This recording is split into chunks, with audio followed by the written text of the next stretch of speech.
Hello दोस्तों, इस channel पर आपका स्वागत है। बीते कुछ दिनों से मैं करंट अफेयर्स अपलोड नहीं कर पा रहा था, कुछ व्यक्तिगत कारणों से। तो आज यानी 7 दिसंबर से अब करंट अफेयर्स की वीडियो डेली आएगी और जो बाकी है, जो छूट गया है, उनको भी मैं पूरा करवा दूंगा। तो इसलिए आज का करंट अफेयर्स स्टार्ट करते हैं। एक चीज़ और बता दें कि रिवीजन सफलता की कुंजी है। तो रिवीजन आप करते रहिए। परीक्षा कि बहुत दिन नहीं रह गए हैं, फरवरी में परीक्षा होने वाली है, तो रिवीजन निरंतर करते रहिए आप। तो चलिए इस करंट अफेयर्स स्टार्ट करते हैं। पहला क्वेश्चन है कि दिसंबर माह में किस देश के राष्ट्रपति ने 6 वर्ष बाद भारत की यात्रा की है? आपके ऑप्शन है ए सोमालिया, बी दक्षिण अफ्रीका, सी केन्या या डी इनमें से कोई नहीं। तो इसका सही आंसर है सी केन्या। केन्या के राष्ट्रपति विलियम सामोई रूटो 6 वर्ष बाद भारत की यात्रा कर रहे हैं। इसका उद्देश्य है कि भारत और केन्या के बीच संबंधों को मजबूती प्रदान करना है।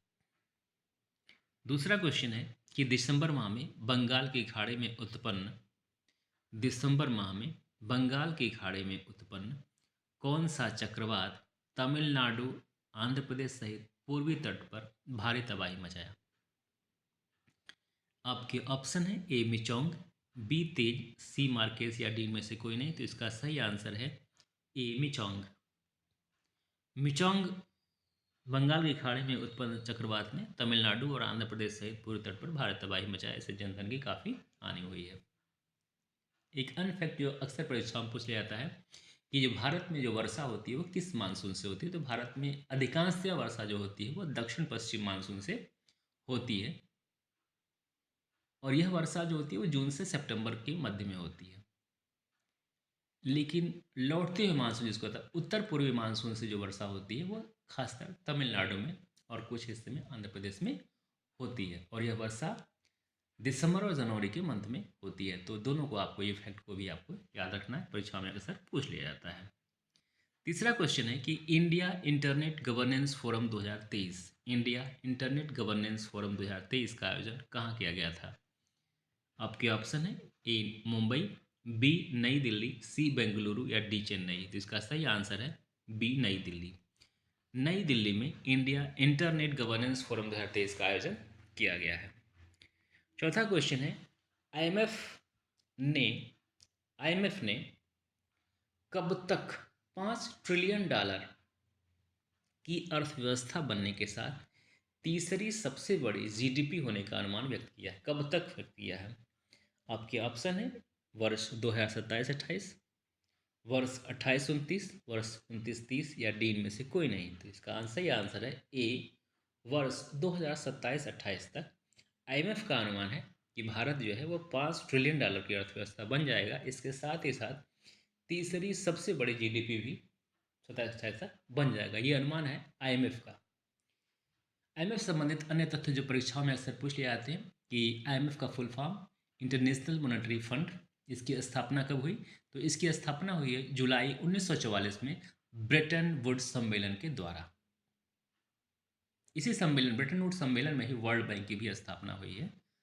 ठीक है।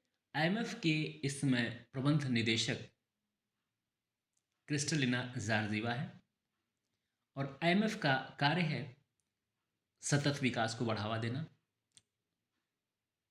वित्तीय स्थिरता को बढ़ावा देना और प्रत्येक देश की प्रगति में सहायता करना। पांचवा क्वेश्चन है प्रधानमंत्री नरेंद्र मोदी ने महाराष्ट्र के किस जिले में शिवाजी की प्रतिमा का अनावरण किया है? आपके ऑप्शन है ए सिंधुदुर्ग, बी जलगांव, सी नागपुर या डी सोलापुर। तो इसका सही आंसर है ए सिंधुदुर्ग। प्रधानमंत्री नरेंद्र मोदी जी ने महाराष्ट्र के सिंधुदुर्ग जिले में शिवाजी की प्रतिमा का अनावरण किया है।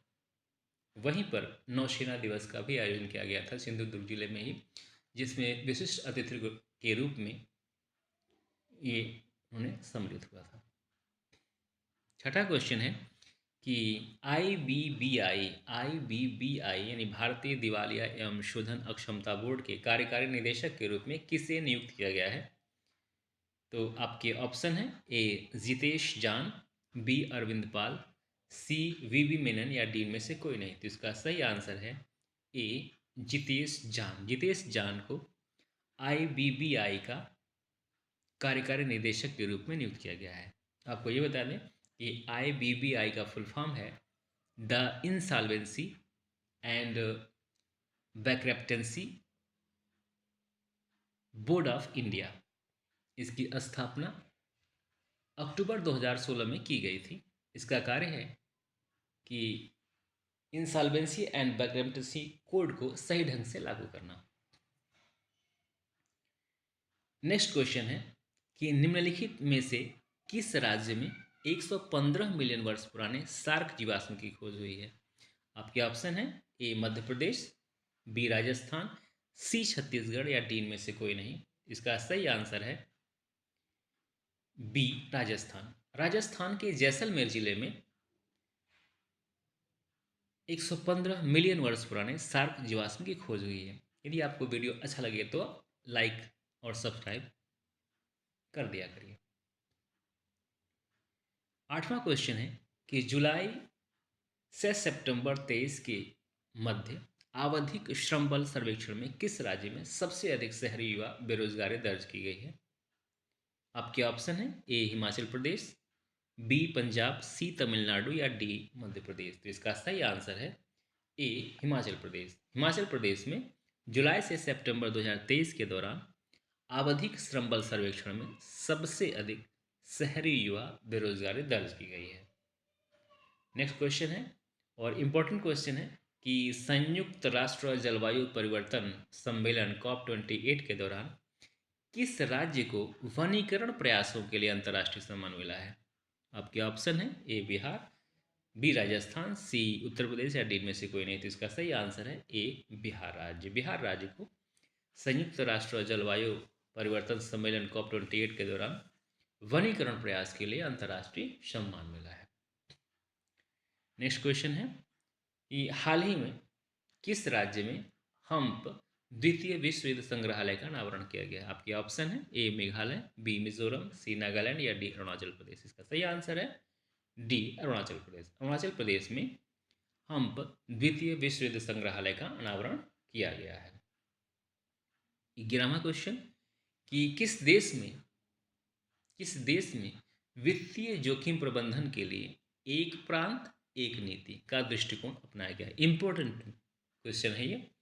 आपके ऑप्शन है ए वियतनाम, बी सिंगापुर, सी भारत या डी चीन। इसका सही आंसर है डी चीन। चीन में वित्तीय जोखिम प्रबंधन के लिए एक प्रांत एक नीति का दृष्टिकोण अपनाया गया है।